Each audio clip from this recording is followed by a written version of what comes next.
এই মুহূর্তে খবর এসেছে যে OnePlus আগামী 1লা মে ব্যান্ড হতে চলেছে, তবে সব ফোন না, বেশিরভাগই ফোন।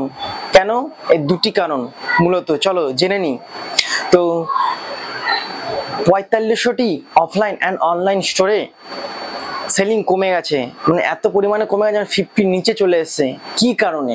তো বলে রাখি যে OnePlus হলো একটা পুরনো ফোন। তো আজকালকার দিনে মানুষ নতুন কিছু জিনিস, ইউনিক কিছু জিনিস ব্যবহারের জন্য ব্যবহার করতে চাইছে।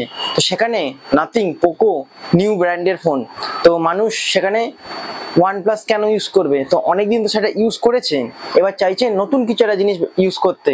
অ্যান্ড এই OnePlus-এ যে ফিচার্সগুলো রয়েছে সেগুলো নাথিং, পোকোতেও রয়েছে।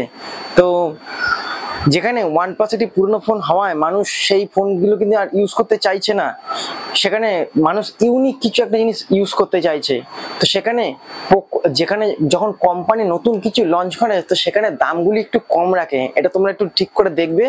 সেখানে OnePlus-এর দাম যখন একটু বেশি হয়, কম দামের মধ্যে নাথিং, পোকো এগুলোর একটু দাম কম, যার ফলে মানুষ ইউনিক কিছু একটা জিনিস ব্যবহার করতে চাইছে। অ্যান্ড বলে রাখি যে এই OnePlus-এর প্রসেসর যেটা দিচ্ছে সেটাও কিন্তু নাথিং, পোকোতেও দিচ্ছে। অ্যান্ড ক্যামেরাও কিন্তু সেম একই। অ্যান্ড এখানে নাথিং-এর ক্যামেরাটা কিন্তু OnePlus-এর থেকে কিন্তু বেস্ট আছে কমের রেঞ্জের মধ্যে। তো মানুষ কেন চাইবে যে OnePlus এখন ইউজ করতে? তো OnePlus-কে বলে রাখি যে OnePlus-কে একটু এবার ইউনিক কিছু একটা ডিজাইন করতে হবে।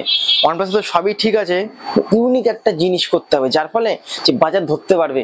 জানি না কতদূর এটা করতে পারবে কি OnePlus, বাট এই যে OnePlus এটা ব্যান্ড হয়ে যাবে, এটা কতটা সত্যি আগামী 2 মে 2024-এ বোঝা যাবে।